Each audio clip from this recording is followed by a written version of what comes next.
Heaved up on a bar, top of the flood. Looked like Mother Nature was out for blood. All the windows went away with the first wave. I did not think this boat we could save. The VHF was on the blink after taking a really big drink. On the CB, a call I put out.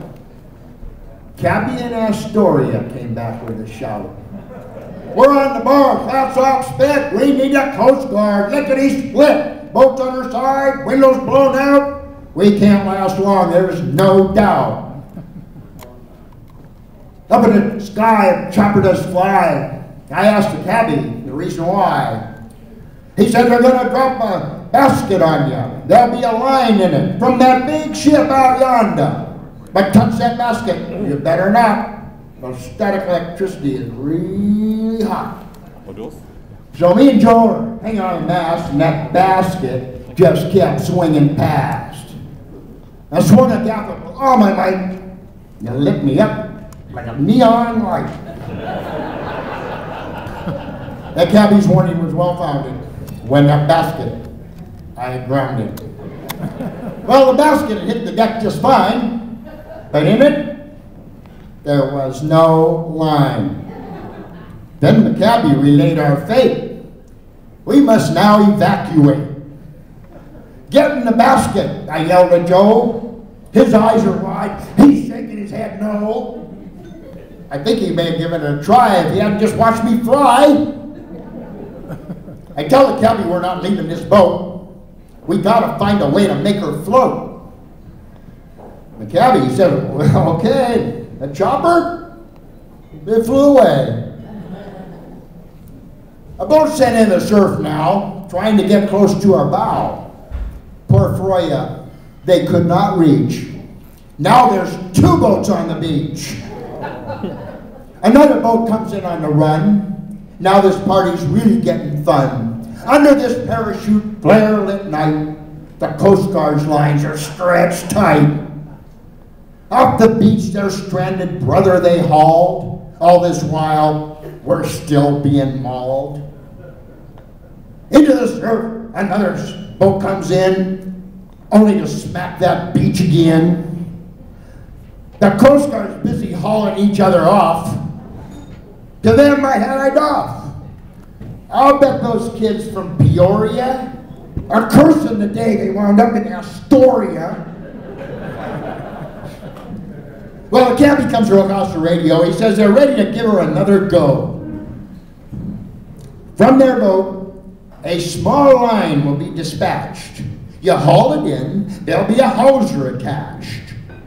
So me and Joe are clinging to the mast, getting smacked by breakers, blast after blast. A loud report rips through the ocean's fury. But before that happened, I said to Joe, we better catch that line, buddy, because we ain't got no time. So this loud report rips through the ocean's fury. Joe and I react in a hurry, hurling ourselves into the night sky, trying to get this line as it's going by. Then of a sudden there is a loud whack. When the mast, that bullet did smack. Joe's looking at me with a silly grin. That bullet landed where our heads had just been. Well, we hauled in the hawser, got it tied off to the bow, told the cabby they could start pulling now. The line stretched tight to the surf. Those coasties were pulling for all their worth. Another shot rang out through the din. Joe and I hit the deck thinking, they shot at us again. Then we saw to our dismay, the line had parted and gone away. Into the surf those coasties do fly. They're gonna give her another try. On deck, waves are still crashing. From another bullet, Joe and me are dashing. Well, we got rigged up, and that didn't go bad. Cutter was pulling with every horse it had. Then the bow come round toward the sea. Columbia River barred, let Froya go free. Down below, we found the steering quadrant broken. Tommyknocker's gun was smoking. 5 a.m. when we got hauled into Iwaco was omelets and coffee instead of a beer. tackle. Yeah. That's it. True story. True story. Have I got any more time, my partner? I got 1 minute? No, you got time for another one. I get time for a short one here. Okay.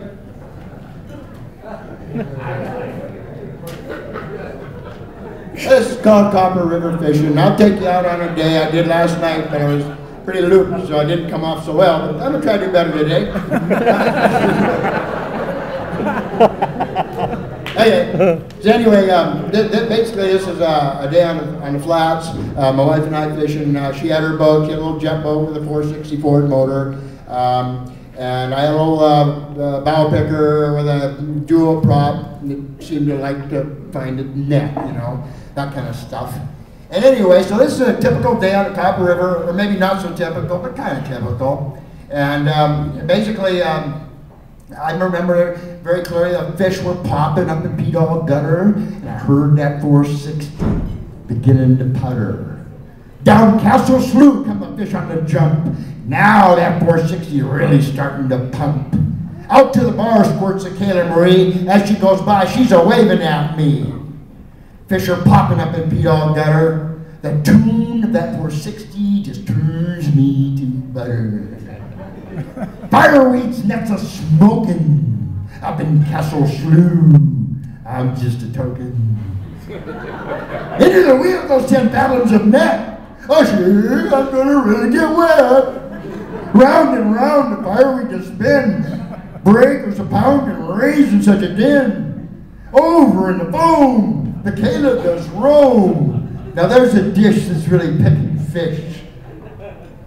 A great big wave hits fireweed with a whap. Damn near rolled her over that big slap. Into the surf pounds of Kayla Marie. That great lady's coming after me. I get a line around the cleat. Hope that Kayla can do the feat. Now that 460's really pulling with a roar. This fishing business is sure ain't no bore. Out of the surf boats of Kayla Marie, my wonderful wife has just saved me. Into the mousetrap the two boats do fly. There's big king salmon, and that's the reason why. Into the surf the two boats set nets. Over the radio, we're making bets. I'll have more by the end of this day. If I don't, I'll make you pay. Kayla Marie replies with a grin. That's one bet I won't let you win.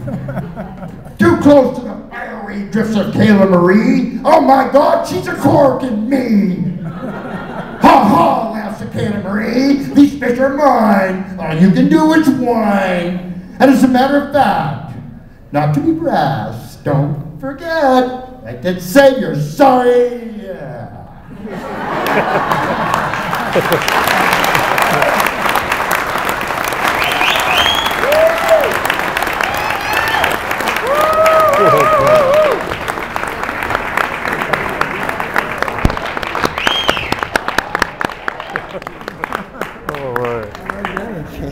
Good job, Dennis. Good job. Good fun. I'm glad I don't have to follow